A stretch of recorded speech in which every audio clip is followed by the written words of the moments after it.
जय जिनेन्द्र।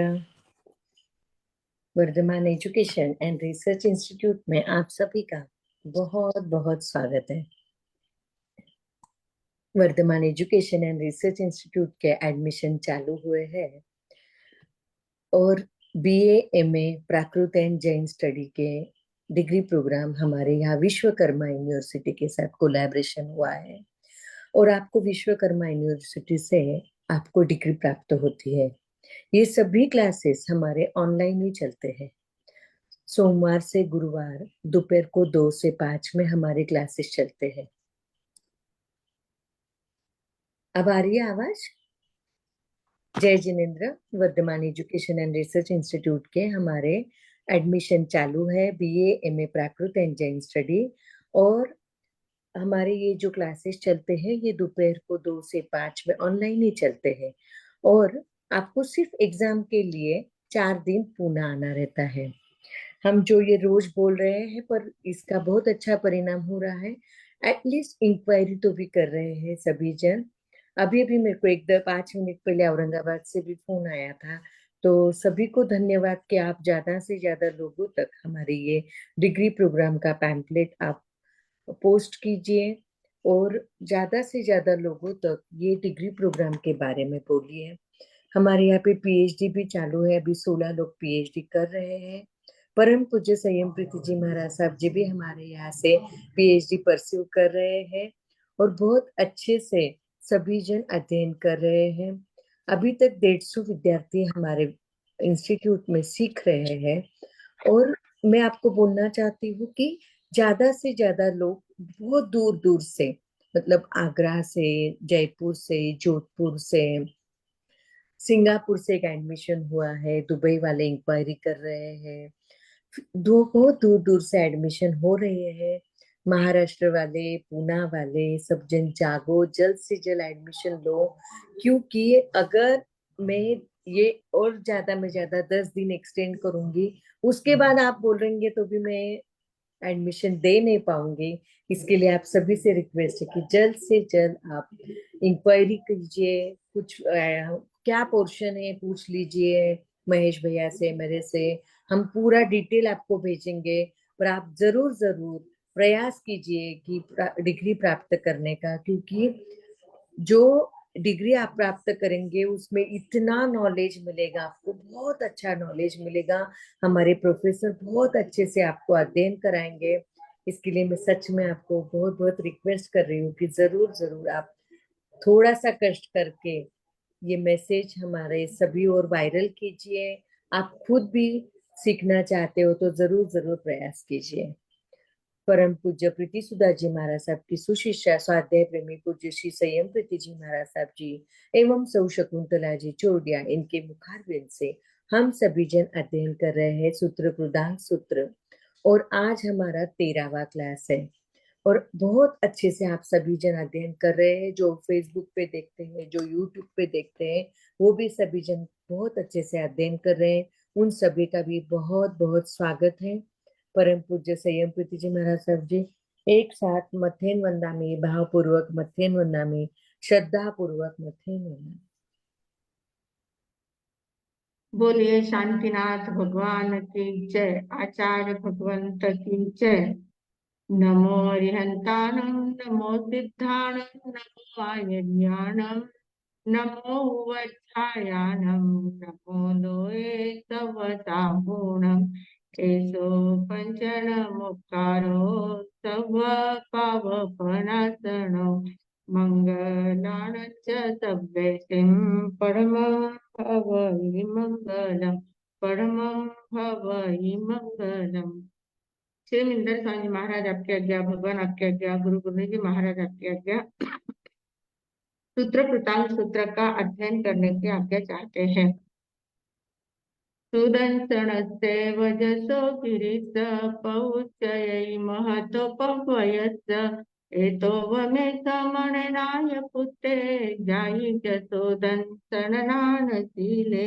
जायि जसोदंसननानशीले। परम आदरणीय, परम वंदनीय, परम पूजनीय 24 तीर्थंकर भगवान, पंच परमेष्ठी भगवान तथा ज्ञानी, ध्यानी, त्यागी, तपस्वी समस्त ऊर्जा महापुरुषों के चरणों में भावपूर्वक वंदन। आराध्य गुरुदेव पूज्य श्री आचार्य भगवान तपसी जी महाराज साहब, पूज्य श्री माता जी महाराज साहब के चरणों में भावपूर्वक वंदन। संस्कार भारती वाणी भूषण पूज्य श्री वेण महाराज साहब, प्रीति सुधा जी महाराज साहब, पूज्य श्री अरुण प्रभा जी महाराज साहब के चरणों में भावपूर्वक वंदन। यहाँ उपस्थित सभी धर्म प्रेमी, श्रद्धावान, जिज्ञासु भाइयों तथा सुशील बहनों, हम लोग दूसरा उद्देश्य देख रहे। पहले अध्ययन का दूसरा उद्देश्य सूत्र कृतांग सूत्र का पहला अध्ययन हमारा कंप्लीट हो गया है। उसमें हमने काफी षड दर्शन वाले लोगों का मत जान लिया है। और दूसरा अध्ययन जो शुरू हुआ है, वो दूसरे अध्ययन में पहली गाथा में नियतिवाद का वर्णन किया गया है। नियतिवाद वाले जो लोग होते हैं, वे नियतिवाद वालों की मान्यता क्या होती है, उसके बारे में हमने पहले अध्ययन में देखा था। तो पहले अध्ययन में हमने देखा था कि जो नियतिवाद वाले होते हैं, उनका प्रतिपादन इस प्रकार से होता है कि सभी संसार में जितने भी जीव है, सभी जीव अलग अलग है। हर एक जीव का अस्तित्व अपना अपना अलग होता है, और हर एक जीव अलग अलग है, ये युक्ति पूर्वक सिद्ध किया जाता है। मतलब उसके लिए जो भी तर्क वितर्क है, वो सारे देकर वो सिद्ध किया जाता है कि हर एक जीव अपना अस्तित्व अलग रखता है। फिर वे जीव जो है, अलग अलग जो जीव होते हैं, आत्मा जो अलग अलग होती है, वे अपने अपने सुख दुख के अलग अलग कर्ता होते हैं। मतलब हर एक आत्मा जो होती है, वो अपने अपने सुख दुखों को भोगती है। किसी के किए हुए दुखों को नहीं भोगती है, अपने अपने सुख दुखों को भोगती है। और इसके आगे कहा कि आत्मा का स्वभाव ऐसा होता है, वो एक शरीर को छोड़कर, एक गति को छोड़कर, एक योनि को छोड़कर दूसरे शरीर में, दूसरे गति में, दूसरे योनि में जाती है। मतलब वो परिभ्रमण करती रहती है। इसी का मतलब है कि आत्मा शाश्वत है, आत्मा नित्य है। वो इसलिए वो एक शरीर को छोड़कर दूसरे शरीर में भ्रमण करती रहती है। तो इस प्रकार की उनकी मान्यता पहले गाथा में थी।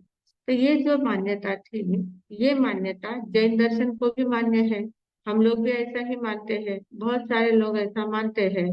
कुछ कुछ लोग जो नहीं मानने वाले हैं, उनका भी विश्लेषण हमने देखा था उस दिन कि चार्वाक आदि जो लोग हैं, वो आत्मा का अस्तित्व ही नहीं मानते हैं। तो वो अलग अलग आत्माएं वो नहीं मानते हैं। ब्रह्माद्वैतवाद वाले होते हैं, वो सिर्फ एक ही आत्मा मानते हैं, दूसरी आत्मा को अलग अलग आत्माएं नहीं मानते हैं। तो उनका सारे सभी का खंडन यहाँ पर किया गया है। बौद्ध दर्शन वाले जो आत्मा को क्षणिक रूप में मानते हैं, तो उनके लिए कहा गया है कि एक शरीर से दूसरे शरीर में, एक गति से दूसरे गति में आत्मा जाती है। मतलब उसकी शाश्वतता बताई गई है।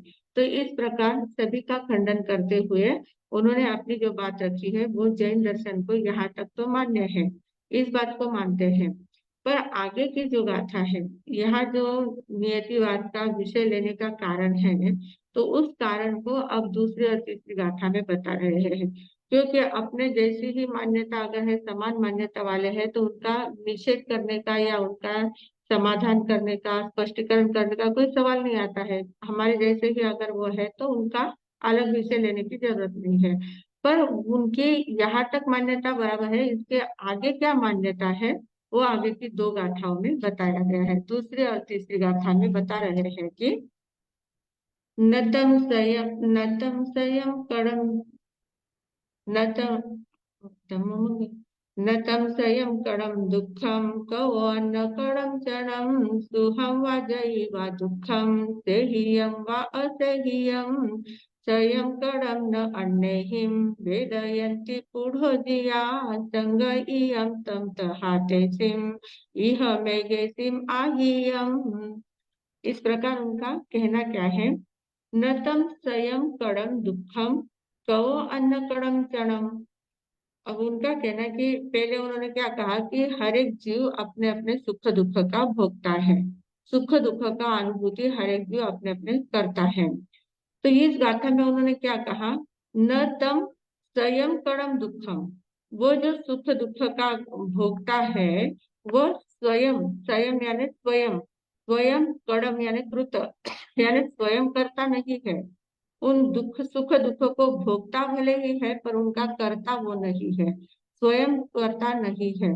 सुख दुख का करने वाला स्वयं जीव नहीं है। इस प्रकार उनका कहना है। न तम स्वयं कड़म दुखम, दुखम में सुख और दुख दोनों ले लेना है। तो न तम स्वयं, न वह जो सुख दुख है वह न स्वयं करता है, वो स्वयं ही अगर नहीं करता है तो कवो अन्न कड़म चणम, तो दूसरे कौन करने वाला है, दूसरे भी कोई करता नहीं है।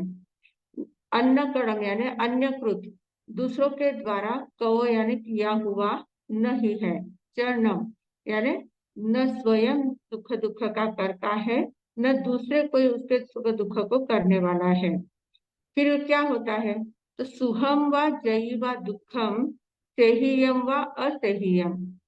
अब सुख और दुख जो है, सुख हो या दुख हो, वो सैद्धिक या असैद्धिक, सेहियम व असेहियम ऐसा शब्द आया हुआ है। सैद्धिक यानी सिद्ध किया हुआ, और असैद्धिक यानी सिद्ध न किया हुआ, मतलब प्रयत्न किया हुआ और प्रयत्न न किया हुआ। सैद्धिक असैद्धिक का अर्थ क्या होता है, प्रयत्न करने के बाद या प्रयत्न न करने के बाद, यानी असैद्धिक। इसके मतलब सैद्धिक दुख, सैद्धिक सुख, असैद्धिक दुख, असैद्धिक दुख, ऐसे चार प्रकार के बताए गए हैं। तो सैद्धिक दुख और दुख सुख कैसे होते हैं, तो कहते हैं कि सैद्धिक दुख सुख यानी क्या, कि सिद्ध अवस्था में पहुंचने के बाद जो सुख मिलता है, सिद्ध अवस्था में जो सुख मिलता है उसको सैद्धिक सुख, मतलब सिद्ध सिद्ध किया हुआ जो कार्य सिद्ध होने के बाद जो समाधान मिलता है, जो सुख मिलता है, उसको सैद्धिक दुख सुख कहते हैं। तो ऐसा सैद्धिक सुख यानी सिद्ध अवस्था वाला सुख है। और असैद्धिक सुख यानी क्या है, कि जो सिद्धावस्था में प्राप्त नहीं है, मतलब उसके लिए कोई प्रयत्न नहीं किया है, संसारी जो सुख होता है, संसार में जो प्राप्त सुख होता है, उसको असैद्धिक सुख कहते हैं। असैद्धिक सुख यानी संसारी सुख, और सैद्धिक सुख यानी सिद्धावस्था का सुख। ऐसा एक प्रकार ये होता है। दूसरा सैद्धिक सुख यानी क्या होता है, संसार अवस्था में भी दूसरों के द्वारा जो मन जैसा वातावरण है, मन जैसा घर है, पत्नी है, परिवार है, सब पैसे है, सब सब प्रकार की सुख सुविधा है, उसमें जो आनंद मिलता है वो सैद्धिक सुख कहलाता है। और असैद्धिक सुख किसको कहते हैं, कि जो मन में अपने आप होता है। कभी कभी हम लोग बैठते हैं ऐसे ही अकेले बैठे रहते हैं, और अकेले बैठे बैठे मन में ऐसे आनंद आता जाता है, अनायास आनंद आता है, उसका कोई कारण नहीं होता है, किसी कारण से नहीं आता है, बिना कारण अंतर से आनंद की उछलियां उठती है, आनंद के फव्वारे उठते हैं, और मन ऐसा प्रसन्न हो जाता है। कोई साथ में नहीं है, कुछ सुना नहीं है, किसी से कुछ बात नहीं की है, कुछ भी नहीं किया है, अकेले बैठे हैं, फिर भी मन में आनंद उत्पन्न होता है। तो ये जो अपने आप उत्पन्न होने वाला मन में आनंद है, उसको असैद्धिक सुख कहते हैं। संसारी लोगों का सुख जो है वो असैद्धिक सुख, संसारी सुख में दो प्रकार होते हैं। एक परिवार आदि के बाकी के बाह्य वातावरण से मिलने वाला सुख, उसको सैद्धिक सुख कहते हैं। और असैद्धिक सुख यानी मन में अपने आप उठने वाला आनंद, अपने आप होने वाली सुख की अनुभूति, उसको कहते हैं असैद्धिक सुख। तो ये सैद्धिक सुख दुख की परिभाषा ध्यान में आ गई, सुख की परिभाषा ध्यान में आ गई। सैद्धिक सुख किसे कहते हैं, असैद्धिक सुख किसे कहते हैं। सैद्धिक यानी सकारण, कारण सहित जो प्राप्त होता है, इसके लिए हम प्रयास करते हैं, पुरुषार्थ करते हैं, उससे तो जो सुख प्राप्त होता है उसको सैद्धिक कहते हैं। सैद्धिक मतलब सिद्ध किया हुआ जो सुख होता है उसको सैद्धिक सुख कहते हैं। और असैद्धिक यानी बिना कारण होता है, उसके लिए कोई कारण की जरूरत नहीं है, अपने आप जो सुख होता है उसको असैद्धिक सुख कहते हैं। वैसे ही सैद्धिक दुख भी होता है और असैद्धिक दुख भी होता है। सैद्धिक दुख किसको कहते हैं, कोई हमें मारता है, कोई हमारे ऊपर कोई संकट लाता है, कोई ऐसा वातावरण बनता है, या हमारे शरीर में कोई व्याधि उत्पन्न हुई है, कोई एकदम एक्सीडेंट वगैरह होता है, कुछ ऐसे अकस्मात घटनाएं घटती है जिसके कारण से हमें दुख होता है, उसको कहते हैं सैद्धिक दुख। कारण कारण दुख हो रहा है, किसी के कारण हमें दुख हो रहा है, उसको सैद्धिक दुख कहते हैं। और असैद्धिक दुख का अर्थ क्या होता है, कि बहुत बार जैसे हम बैठे हैं तो मन में जैसे आनंद की उर्मियां उठती है, वैसे कभी कभी बैठे बैठे इतनी निराशा आ जाती है, एकदम उदासी आ जाती है, जी घबराने लगता है, मन में ऐसी बेचैनी बेचैनी हो जाती है, बिना काम का दुख का अनुभव होता है।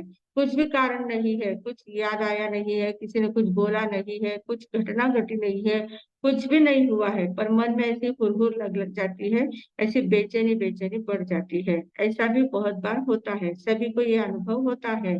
तो ये क्या है? असैद्धिक दुख है, इसका कारण कुछ नहीं है, पर अपने आप ये दुख होता है। तो इनका कहना है कि ये जो अपने आप होता है, सैद्धिक असैद्धिक जो सुख दुख होता है, वो भी करने वाला कोई नहीं है। सुख दुख का करने वाला कुछ कोई है ही नहीं, ऐसा इनका कहना है, नियतिवादी का। और फिर आगे वो क्या कहते हैं, तीसरी गाथा में कहते हैं, संयम कड़म न अन्यहिम वेदयंती पुढ़ो जिया संगयम तम तहा तेसिम इह मेघेसिम आहियम। स्वयं कर्म न अन्यहिम, न स्वयं के द्वारा किया जाता है, न कोई करने वाला है, औरों के द्वारा भी नहीं किया जाता है। वेदयंती पुढ़ो जीवा, मतलब इस प्रकार से वे कहते हैं कि जो वेदन होता है, जो जीव वेदन करता है, वो वेदन कैसे होता है? संगयम तम तहा तेसिम। संगयम यानी संगति, सांगतिक, सांगतिक यानी क्या? नियति के द्वारा, मतलब अपने आप, जिसके संगति से होता है, जो सम्यक प्रकार से गति करता है, उसको संगति कहते हैं। मतलब जिसकी जैसी गति होती है, जिसकी जैसी नियति होती है, उस नियति के अनुसार ये सुख दुख की अनुभूति होती है। इह मेघेसिम आहियम, इस प्रकार किसी ने कहा हुआ है। अब ये जो नियतिवाद वाले जो हैं, ये नियतिवाद वाले इन बातों का मिथ्या ग्रह रखते हैं।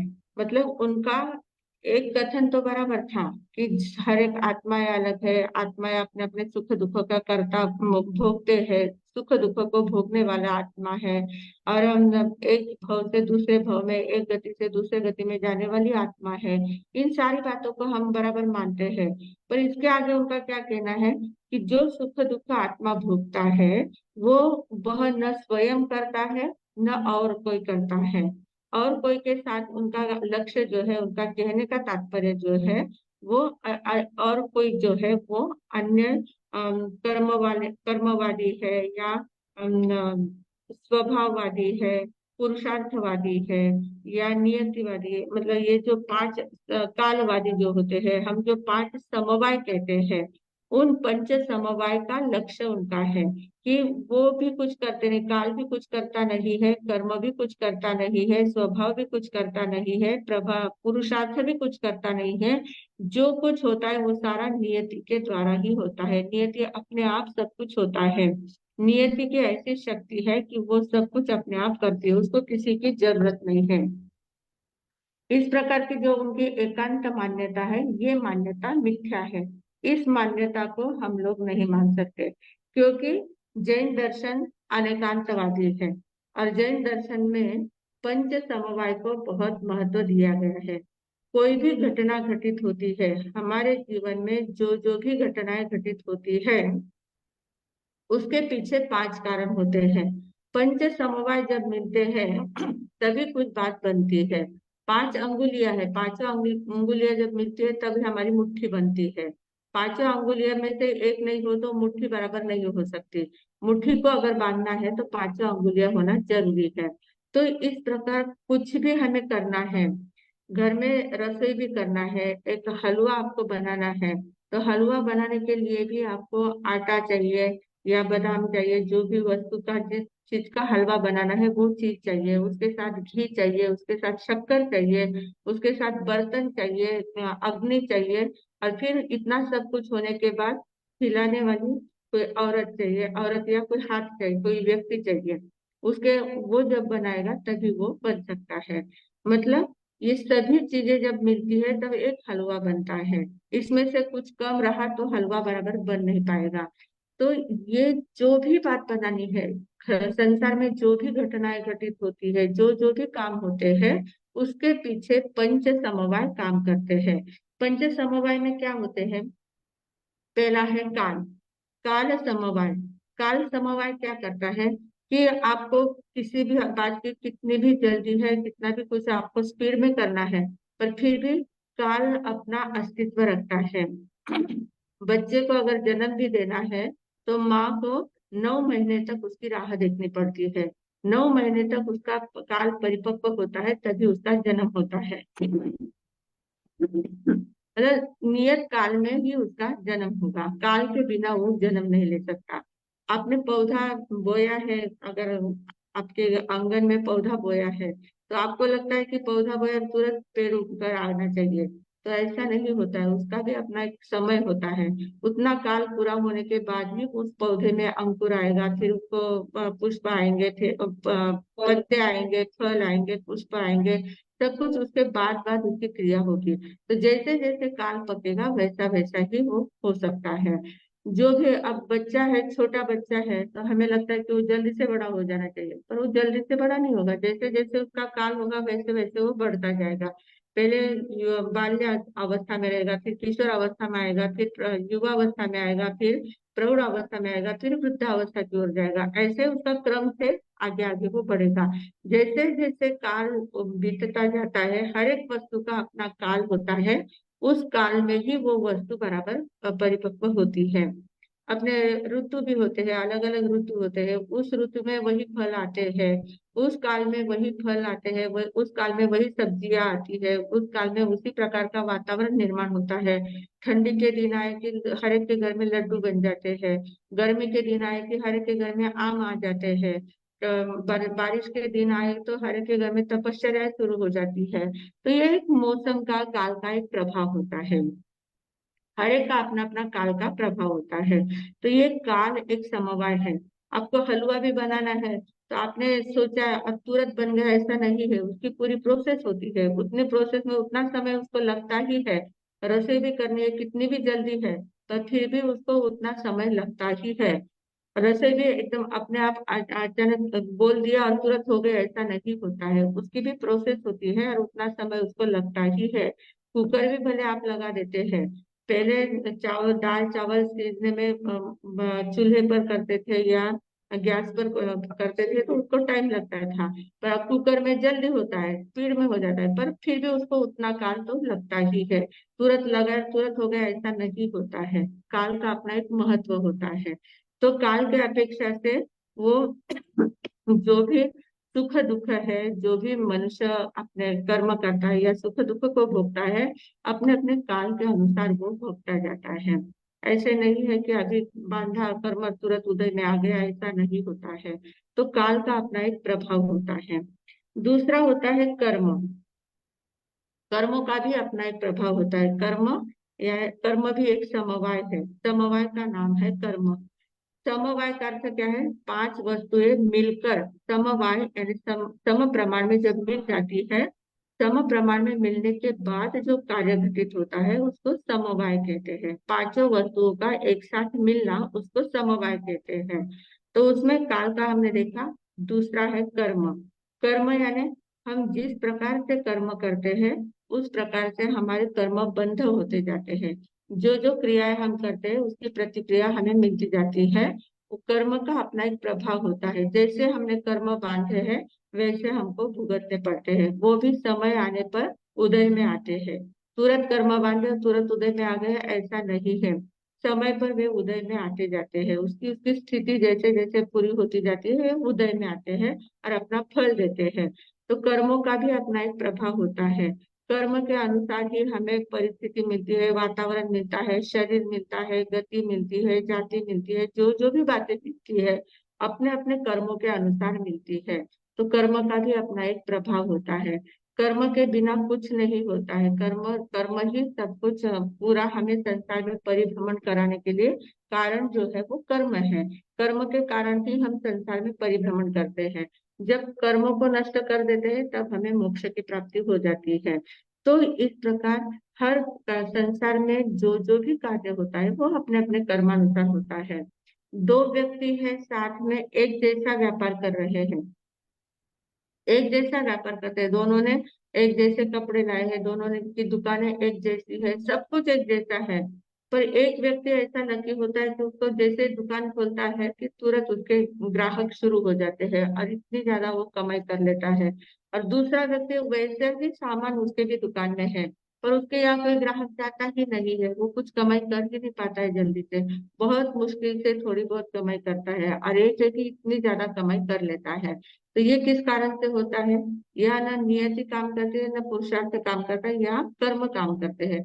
उसके कर्म, शुभ कर्मों का उदय है, लाभांतरा उसकी टूट गई है, तो उसको फटाफट उसका व्यापार जोर से चलता है।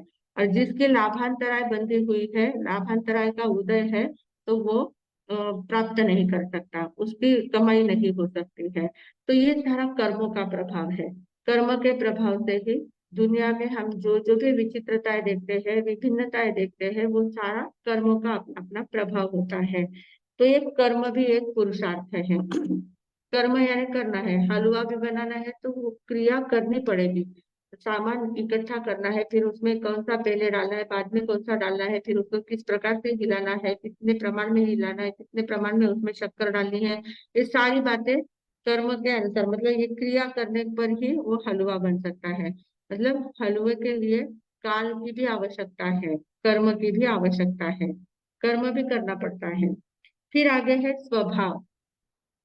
स्वभाव वाले जो स्वभाववादी जो लोग होते हैं, ये पांच जो समवाय है ना, पांचों समवाय वाले, पांच मत वाले लोग होते हैं। कोई काल वाले होते, कालवादी होते हैं, वो सिर्फ काल को ही महत्व देते हैं, अन्य किसी को नहीं मानते हैं।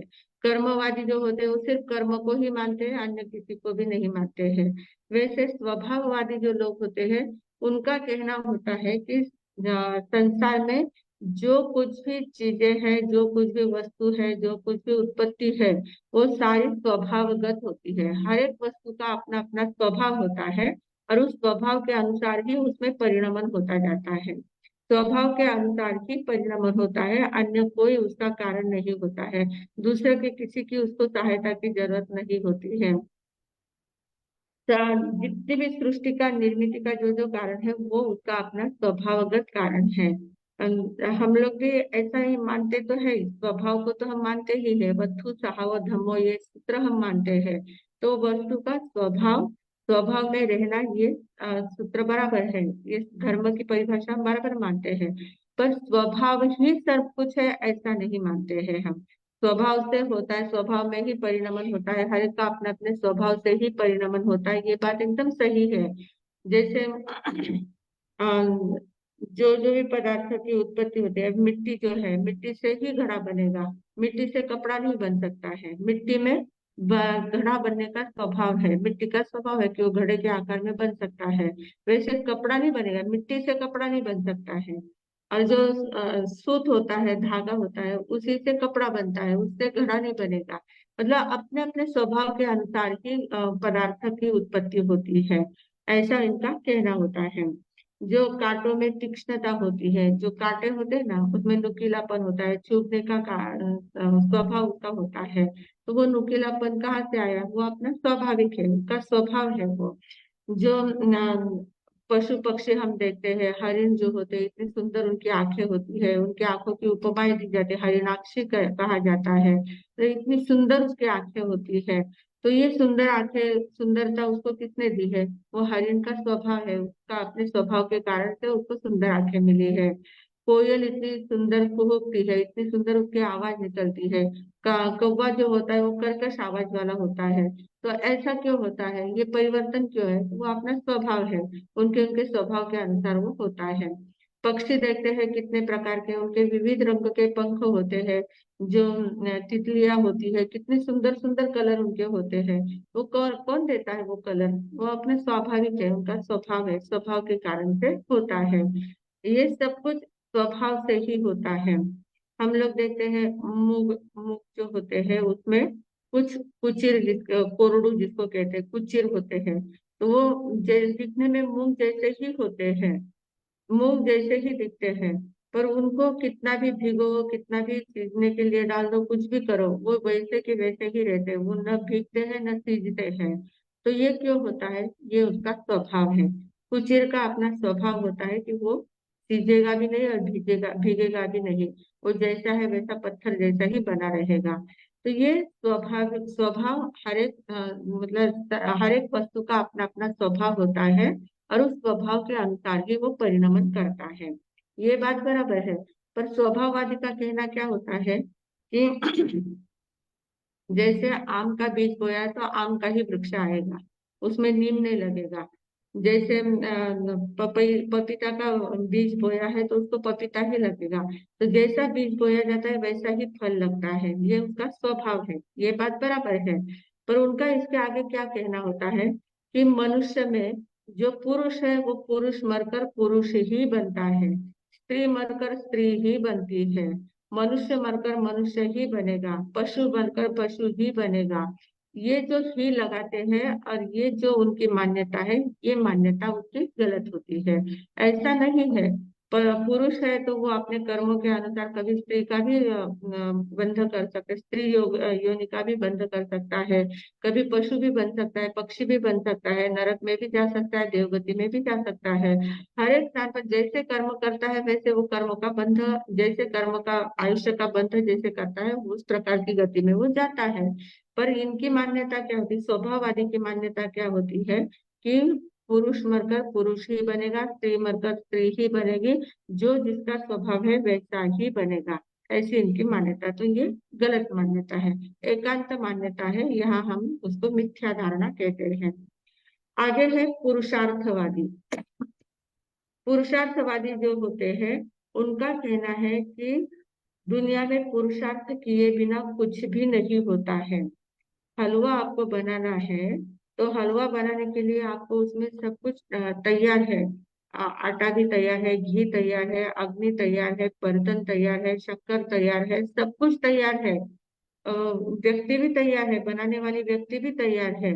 पर अगर उस व्यक्ति ने पुरुषार्थ नहीं किया और पुरुषार्थ करने के बाद वो जब तक वो बनाती नहीं है तब तक हलवा बनेगा नहीं। तो पुरुषार्थ बहुत महत्वपूर्ण है। पुरुषार्थ के बिना कुछ भी नहीं होता है।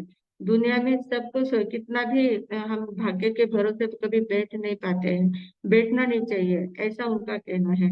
हर एक वस्तु में, हर एक व्यक्ति में जो जो भी उत्पत्ति होती है उसमें किसी न किसी का पुरुषार्थ अवश्य होता है। पुरुषार्थ के बिना कुछ भी नहीं होता है। भले ही स्वभाव से वो बीज का पौधा बनकर पेड़ उग सकता है, पर उसमें बीज बोने का पुरुषार्थ करना ही पड़ता है। उसमें पानी डालो, उसमें खाद डालो, सब कुछ, वो सब कुछ किए बिना, उतना पुरुषार्थ किए बिना पौधा उसमें नहीं आएगा। अपने आप पुरुषार्थ, अपने आप पौधा नहीं आ सकता है। तो इस प्रकार पुरुषार्थवादी जो होते हैं उनका कहना होता है कि जो कुछ भी करना है, हर एक काम में पुरुषार्थ की आवश्यकता होती है, पुरुषार्थ के बिना कुछ नहीं होता है। आप लोग किसी बच्चों की शादी तय कर लेते हो, शादी तय कर लेते हो, फिर पत्रिका छपवाते हो, फिर उसमें तारीख लिख देते कि इस तारीख को शादी होने वाली है। ये आपका सब तय हो जाता है, पूरा तय हो जाता है, सारे प्रोग्राम्स आपके तय हो जाते हैं। पर सिर्फ इतना प्रोग्राम तय करने से हो जाता है क्या? उस दिन शादी है तो उसकी तैयारी आपको पुरुषार्थ किए बिना वो तैयारी नहीं हो सकती। पुरुषार्थ करेंगे तभी उस दिन वो शादी संपन्न हो सकती है। आपने सिर्फ कह दिया कि नहीं इतनी इस तारीख को शादी होने वाली है, वो तो होने ही वाली है, होनी शादी हमने तय की है तो वो होने ही वाली है। सिर्फ ऐसा कहने से शादी नहीं होगी, उसके लिए सारा पुरुषार्थ करना जरूरी होता है। पुरुषार्थ किए बिना कोई भी काम नहीं हो सकता है। तो ऐसा पुरुषार्थवादियों का मत होता है। पर उनका कहना क्या है कि एकांत पुरुषार्थ को ही मानते हैं, बाकी किसी को, किसी चीज को वो मानते नहीं है। तो ये उनकी एकांत जो धारणा है वो एकांत धारणा गलत होती है। इसके आगे नियति वाले आते हैं। नियति वाले क्या कहना, नियति वाले का क्या कहना होता है कि हमने बहुत पुरुषार्थ किया है, काल उपस्थित है, स्वभाव है, मालूम है, कर्म भी किया है, पुरुषार्थ भी आ गया है, सब कुछ है, पर अगर भाग्य में वो चीज नहीं है तो वो नहीं हो बन पाती है। भाग्य के आगे नियति में अगर मंजूर है तो ही वो घटना घटित हो सकती है, नियति के बिना वो घटना घटित नहीं हो सकती।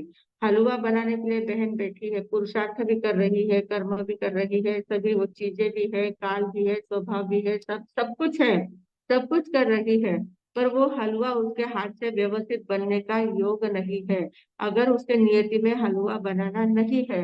तो वो कितना भी बनाती है तो वो हलवा खराब हो जाएगा, या तो जल जाएगा, या कच्चा रह जाएगा, या कुछ ऐसा प्रसंग, कुछ ऐसा वहां उपस्थित हो जाएगा कि उसके हाथ से वो हलवा बन नहीं पाएगा। तो नियति अगर है, जहाँ सभी पुरुषार्थ भी करने के बाद भी जो घटना नहीं घटती है उसको कहते हैं नियति। नियति, यत्न वहां काम नहीं करते हैं, जो स्वाभाविक है, स्वभाव से जो होता है वो नियति कहा गया है। तो नियतिवादियों का ये कहना है कि कुछ भी, कितना भी पुरुषार्थ कर लो, कितना भी कुछ भी कर लो, पर नियति में अगर नहीं है तो वो नहीं होगा, और नियति में अगर है तो वो होके ही रहेगा। आप पुरुषार्थ करो भले मत करो, पर नियति में जो है वो होके रहेगा, ऐसा नियतिवादी का कहना है। इसलिए इन नियतिवादी की मान्यता ऐसी है कि कोई कुछ करता नहीं है, कितने भी कर्म हो, कितने भी पुरुषार्थ हो, कितना भी स्वभाव हो, कितना भी काल हो, सब कुछ है, पर अगर नियति नहीं है तो कुछ नहीं होता है। मतलब करने वाला सब कुछ नियति ही है, नियति के अनुसार ही सब कुछ होता है। न व्यक्ति सुख दुख को करता है, न सुख दुख को स्वयं भी भोगता है, पर वो करने वाला नहीं है, स्वयं भी नहीं करता है, और दूसरे ये बाकी के जो चार समवायी वो भी कुछ नहीं करते हैं, नियति ही सब कुछ करती है, ऐसा उनका कहना है। अब ये जो नियतिवादी जो है, नियतिवादी का जो मान्यता है, नियतिवादी की जो सैद्धांतिक धारा एक चल पड़ी है, जो दर्शन इनका चल पड़ा है, इसके प्रेरणा स्थान कौन है, इसके प्ररूपना करने वाले कौन है, मुख्यतः गोशालक है। गोशालक ने नियतिवाद की प्ररूपना की हुई है। तो उसने क्यों की? वो तो भगवान के साथ रहते थे, भगवान महावीर के मतलब प्रथम शिष्य थे, वो शिष्य के रूप में उनके साथ रहते थे। भगवान जब साधना काल में थे तो 6 वर्ष तक वो भगवान के साथ साथ रहे, और कितने प्रकार के प्रश्न पूछते रहते थे, भगवान से कुछ न कुछ सीखते रहते थे, नई नई बातों को ग्रहण करते रहते थे। बहुत अच्छा, मतलब उनका विद्वत्ता भी बहुत अच्छी थी उनके पास, और वो ग्रहण करने की शक्ति भी बहुत ज्यादा थी, और भगवान के प्रति समर्पण भाव भी बहुत ज्यादा था। पर एक बार ऐसी घटना घटित हो गई है, भगवान विहार कर रहे थे, भगवान महावीर स्वामी और गौशालक उनके साथ साथ विहार कर रहे थे। दोनों विहार कर रहे थे, बारिश के दिन थे, और रास्ते में एक छोटा सा तिल का पौधा खड़ा था, तिल का पौधा उग रहा था। तो जो गौशालक था उसने भगवान से पूछा कि भगवान, क्या ये तिल का पौधा, इसमें तिल आएंगे, ये पूरा फलेगा फूलेगा? तो भगवान ने कहा कि हाँ, इसकी नियति है, ये फलेगा और फूलेगा भी। तो उसने कहा कि अच्छा ठीक है। और जैसे ही भगवान थोड़े आगे गए तो उसने वो पौधा उखाड़ कर बाजू में डाल दिया, उखाड़ दिया। तो उसने कहा कि मैंने उखाड़ दिया तो उगने का सवाल ही नहीं आएगा। और फिर वो आगे चले गए, और फिर थोड़े दिनों के बाद वापस उसी रास्ते से उनका आना हुआ, और आना हुआ और देखते हैं तो वहां वो तिल का पौधा एकदम अच्छी तरह से उगा हुआ है, इतने उसको तिल के दाने लगे हुए हैं, पूरा फला फूला एकदम अच्छे से है। तो उसको आश्चर्य हुआ, उसने कहा कि क्या ये वही पौधा है? तो भगवान ने कहा हाँ, वो वही है, वही उगा हुआ है। तो कहा मैंने तो उसको फेंक दिया था, उखाड़ के डाल दिया था, वो फिर वापस कैसे उग गया? तो बोले तुमने कितना भी उखाड़ के डाल दिया हो, पर उसकी नियति में उगना था। इसलिए एक बार गाय ऐसे ही वहां से जा रही थी, गाय के पैर, उसका गाय का पैर उसके ऊपर पड़ा, और पैर के कारण से उसका जो निचला मूल था, वो मूल वापस जमीन में चला गया, और वो वापस जमीन में जाने के कारण से वो पौधा वापस खड़ा हो गया। जिंदा तो था ही वो, तुरंत पौधे तुरंत मरते नहीं है, तो वो तुरंत वापस जमीन में चला गया और वो खड़ा हो गया, इसलिए वो उग गया। बस ये जो घटना घटित हुई, इस घटना से उसने कहा कि देखो, कितना भी पुरुषार्थ करो, कितना भी काल रहा, कुछ भी रहा, पर नियति में अगर है तो वो बात बन के ही रहती है। बस इतनी बात को उन्होंने ध्यान में ले ली, और उन्होंने अपने अलग प्ररूपना शुरू कर दी। वो फिर हर बात में नियति नियति को ही महत्व देता था, नियति में है तो होगा, नियति नहीं रही तो कुछ नहीं होगा, भाग्य में है तो ही होगा, भाग्य में नहीं है तो नहीं होगा। ये बात उन्होंने इतनी पक्के ठान ली, और उसी का प्रचार प्रसार करते रहे, और वो नियतिवाद का बहुत बड़ा प्रश्न उन्होंने खड़ा कर दिया। तो ये नियतिवादी होते हैं। तो नियतिवादियों की ये धारणा होती है कि जो कुछ होता है वो सारा नियति से ही होता है, अपने करने से कुछ नहीं होता है। तो ये जो पांच मत वाले जो लोग हैं, कालवादी होते हैं, कर्मवादी होते हैं, स्वभाववादी होते हैं, पुरुषार्थवादी होते हैं, नियतिवादी होते हैं। ये पांच जो है, ये जो अपने अपने मत को ही सिर्फ मान्यता देते हैं, अन्यों को नहीं मानते हैं, अन्यों को झूठ साबित करने का प्रयास करते हैं, इसलिए इनको एकांतवादी कहा गया है। वो एक ही मत को मानते हैं। काल वाले सिर्फ काल को ही मानेंगे, पुरुषार्थ वाले सिर्फ पुरुषार्थ को ही मानेंगे, स्वभाव वाले सिर्फ स्वभाव को मानते हैं, नियति वाले सिर्फ नियति को मानते हैं। तो ये सभी अपने अपने एक ही मत को ज्यादा मान्यता देते हैं, अन्य मत का वो खंडन करते रहते हैं कि इससे कुछ नहीं होता है, सिर्फ हमारा ही मत जो है वो सही है। तो इस प्रकार हमारा ही मत सही है, ऐसी जिनकी मान्यता है, इसलिए उनकी मान्यता को मिथ्या धारणा कहा गया है। सभी को अगर मानते हैं, हाँ, सभी पांचों मिलकर जब बात बनती है, उसको समवाय कहते हैं, उससे घटना घटित होती है, इन पांचों के समुदाय को मानते हैं, तब वो सम्यक्त्व कहलाता है, सच्ची धारणा कहलाती है। उसको अनेकांतवाद कहते हैं। पांचों को मिलकर बात बनती है, पांच में से एक भी नहीं रहा तो बात नहीं बनेगी, एक भी गैर हाजिर रहा तो बात नहीं बन सकती है। तो इन इन बातों की सूक्ष्मता को उनको ध्यान में लेना चाहिए, पर वे इस सूक्ष्मता को ध्यान में तो लेते नहीं है और अपने अपनी ही बातों को चलाते रहते कि नहीं ऐसा ही है, हमारी ही बात सही है, नियति के बिना कुछ होता ही नहीं है, न सुख दुख का कोई करने वाला है, न सुख दुख को कोई देने वाला है। तो इस प्रकार से उनकी मान्यता का ही खंडन किया गया है। अब उनकी मान्यता किस प्रकार कैसी है, वो स्वयं ही कैसे करते हैं। वे कहते हैं कि सुख दुख एकांत नियतिकृत है, मतलब नियति के द्वारा ही होते हैं, कोई मनुष्य करने वाला नहीं है, या कोई ये पंच समवाय बाकी अन्य समवाय चारों नहीं करने वाले हैं, नियतिकृत है सुख दुख है, इस प्रकार वो कहते हैं। पर वापिस वे क्या कहते हैं कि जीव सुख दुख का भोगता है, अपने अपने सुख दुख का भोगता है। तो अपने अपने सुख दुख का भोगता मतलब क्या हुआ, मतलब उसने अपने अपने सुख दुख किए हैं, उसी को भोगता है ना। उनके मान्यता में कैसे, उनके बोलने में जो उनकी जो प्ररूपणा है, उनके जो सिद्धांत है, उसी सिद्धांत में वे अपने ही सिद्धांत को अपने ही सिद्धांत से कट करते हैं, मतलब उसको मिथ्या साबित करते हैं। एक तो पहले कहते हैं कि जीव अपने अपने सुख दुख को भोगता है, ऐसी प्ररूपणा करते हैं, और वापिस यहाँ कहते हैं कि वो सुख दुख न स्वयं करता है न कोई करता है, वो नियतिकृत है। मतलब ये संगति बराबर बैठती नहीं है।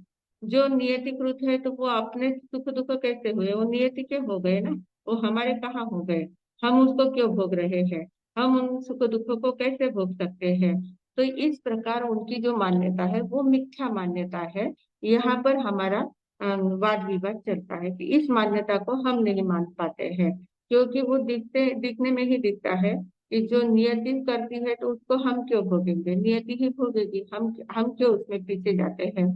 तो इस प्रकार प्रश्न सवाल खड़े हो जाते हैं।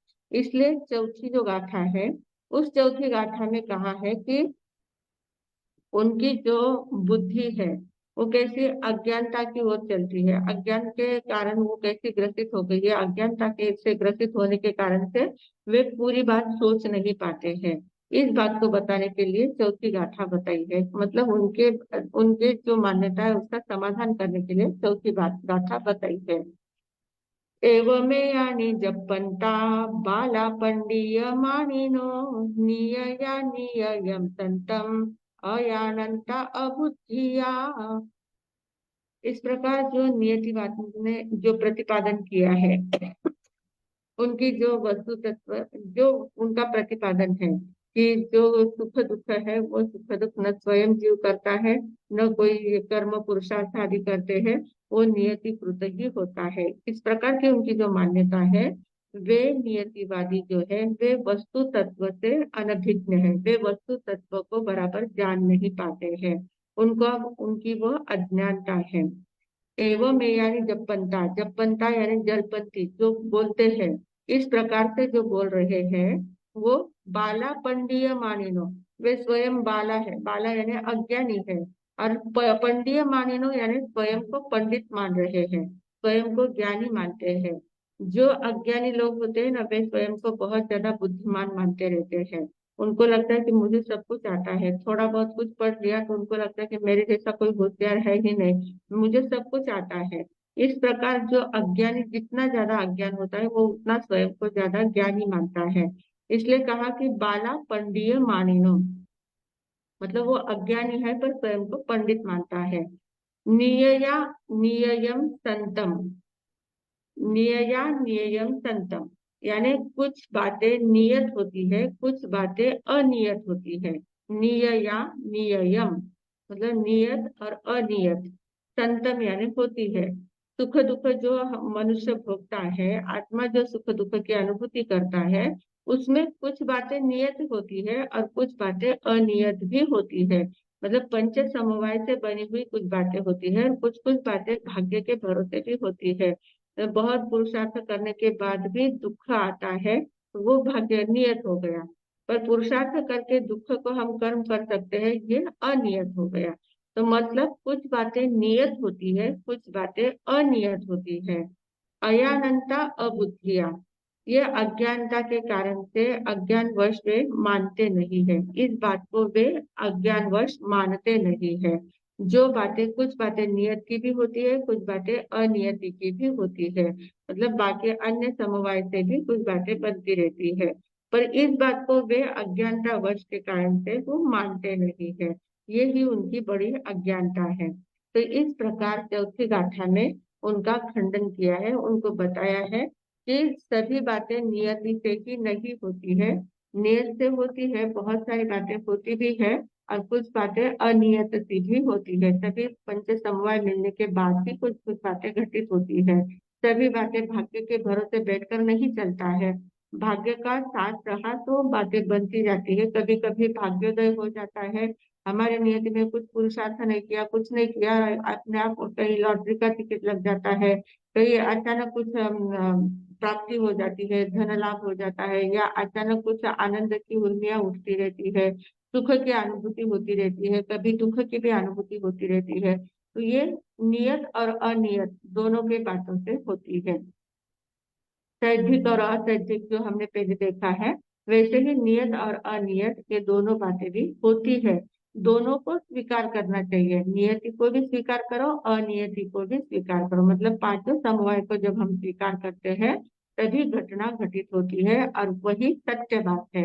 उसको मानना तो ही हम सम्यक सम्यक दृष्टि वाले कहलाते हैं, सम्यक धारणा हमारी हो सकती है। अगर एकांत को हम मानते बैठे तो हमारी मिथ्या धारणा हो जाएगी। तो इस प्रकार हमें पंच समवाय को व्यवस्थित रूप से ध्यान में लेना है और नियतिवाद की जो मान्यता है उसकी मान्यता को आधी मान्यता सत्य है, आधी मान्यता असत्य है, उसकी वास्तविकता को ध्यान में लेकर उसमें हमें सत्य के दर्शन करने का प्रयास किया तो निश्चित रूप से हमारे ज्ञान में वृद्धि होगी, हमारे ये शास्त्र पढ़ने का कोई फायदा होगा और वही फायदा सभी को हो। इस भावना के साथ मैं विराम देती हूँ। ओम शांति।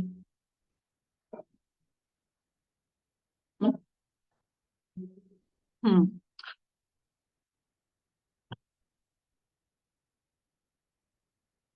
चकुताई है क्या?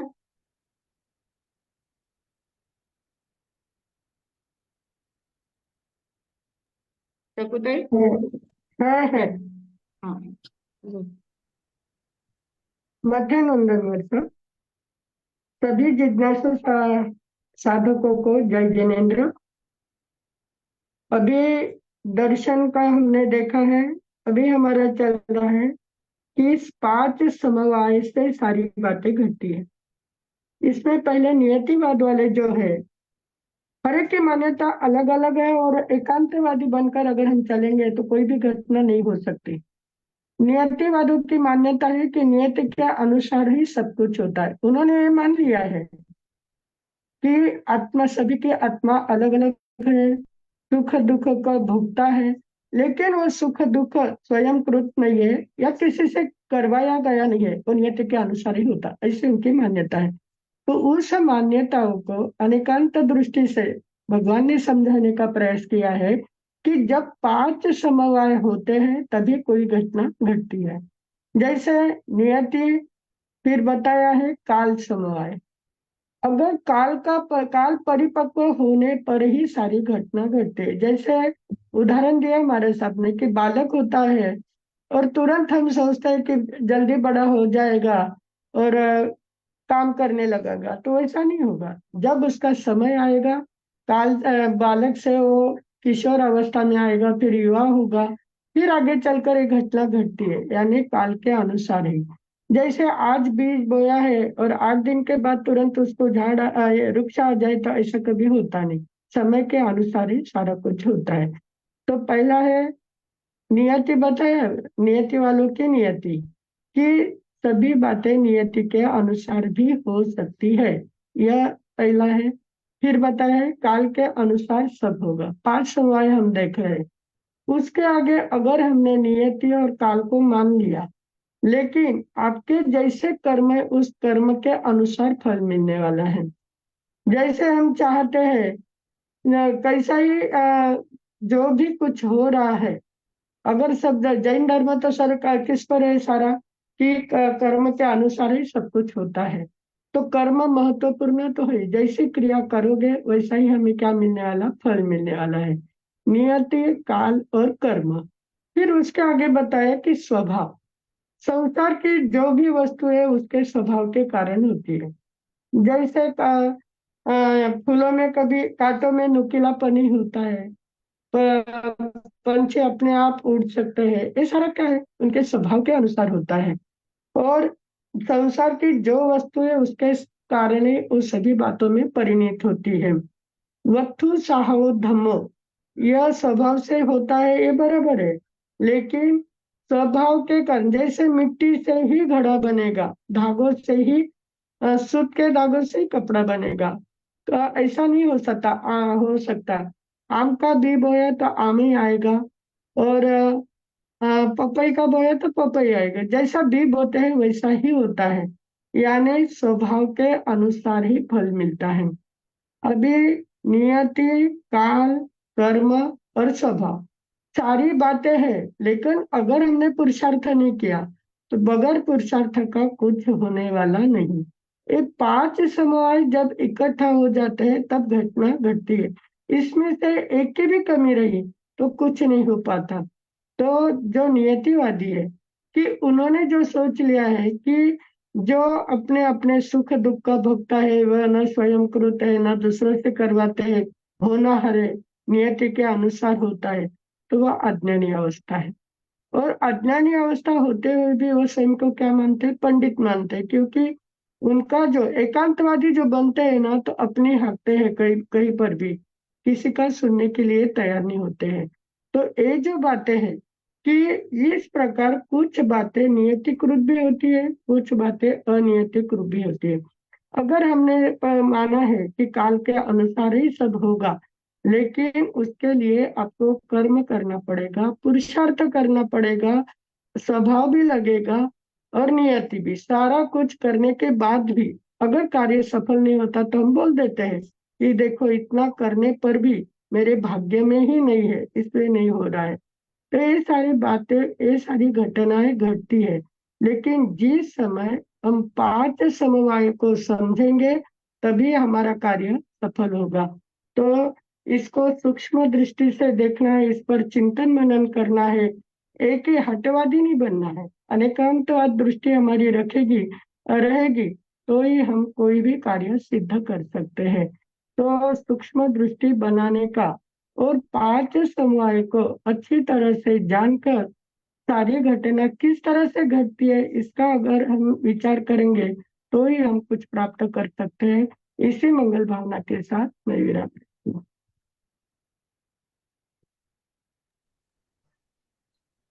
हाँ जी। हैंड रेस तो नहीं है किसी के आज। हाँ, प्रस्थान करवा लेते हैं। विषय अच्छा था ना, सभी को सारी बातें समझ गई है। हाँ, हमारे सभी पहले बहुत सारे उदाहरण दिए। पहले भी अपना विषय हुआ था, नियति का विषय, पंच समवाय का विषय पहले भी हुआ था, शायद सबको ध्यान में होगा। हाँ जी। और कल के पचकान, ओम शांती शांती शांती, उगयसुर नवकारशी पोरशी देर पोरशी आपापल्या धारणाप्रमाणे उपयुक्त एक पचकान 10 घंटे पडिक कमे निंदे गरिये ओसिरे ओसिरे ओसिरे।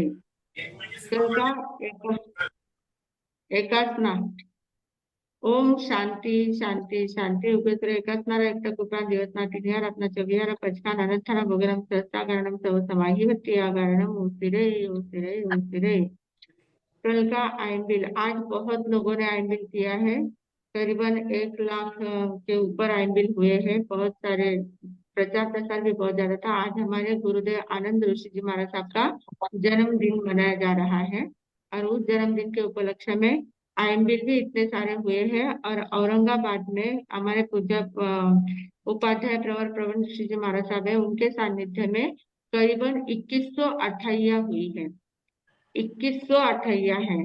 उसमें हमारी जो क्लास में जो अटेंडेंस देती है वो शीतल ब्रह्मेचा जो फ्रांस से है, उसने भी अठाई की है। उसको भी आज अठाई के पचकान लिए है उसने भी। इस प्रकार बहुत लोगों ने तपश्चर्या आज की हुई है। कल का व्यासना शकुंजी जैन। ओम शांति शांति शांति उग्र व्यासनारा दोटक उपरांत दिवस नाटिनिया रत्नाच्या विहार पचकान अनंतरा भोगेरम सहस्ता गारणम सब समाही वत्ती गारणम ओसिरे ओसिरे ओसिरे। कल का आइन बिल अगर किसी का है तो हाथ जोड़ ले। ओम शांति शांति शांति उग्र आइन बिल एक उपरांत दिवस नाटिनिया रत्नाच्या विहार पचकान अनंतरा भोगेर 5 विहार पचकान अनंतरा भोगेरम सहस्ता गारणम सब समाही वत्ती गारणम ओसिरे ओसिरे ओसिरे। कल का उपवास। ओम शांति शांति शांति गुरुदेव की आज्ञा से उग्र उपवासम पचखे दिवस नाटिन्या रत्नाच्या विहार पचकान अनंतरा भोगनम सहस्रागरणम तव समाही वत्यागरणम ओसिरे ओसिरे ओसिरे। तपश्चर्या करने वालों को धन्यवाद, अठाई करने वालों को धन्यवाद। मंगल पाठ। ओम शांति शांति शांति गुरुदेव की आज्ञा से चत्तारी मंगलम अरिहंता मंगलम सिद्धा मंगलम साहू मंगलम केवली पंडितो धम्म मंगलम। चत्तारी लघुत्तमा अरिहंता लघुत्तमा सिद्धा लघुत्तमा साहू लघुत्तमा केवली पंडितो धम्म लघुत्तमो। चत्तारी शरणम पवज्जामि अरिहंते शरणम पवज्जामि सिद्धे शरणम पवज्जामि साहू शरणम पवज्जामि केवली पंडितम धम्मम शरणम पवज्जामि। 4 मंगल 4 उत्तम 4 शरणा दुख हरणा सुख करना और शरणा कोई जो भवि प्राणी आदरे तो अक्षय अमर पद होय। बोले भगवान महावीर स्वामी की जय। आचार्य भगवंत की जय। पूज्य श्री माता जी महाराज साहब की जय। संस्कार भारती वाणी भूषण पूज्य श्री प्रीति सुधा जी महाराज साहब की जय। सब साधु संतन की जय। आज के आनंद की जय। परम पूज्य संयम प्रीति जी महाराज साहब जी की जय। बहुत बहुत धन्यवाद, आभार आभार आभार। मानवता के युग पुरुष आचार्य राष्ट्र संत आनंद ऋषि जी महाराज साहब जी का आज 125वां जन्मोत्सव सभी जगह बहुत अच्छे से मनाया गया।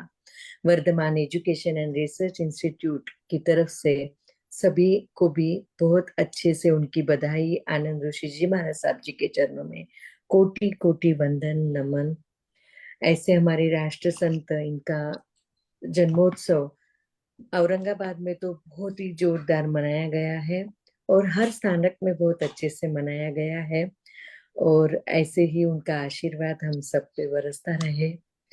और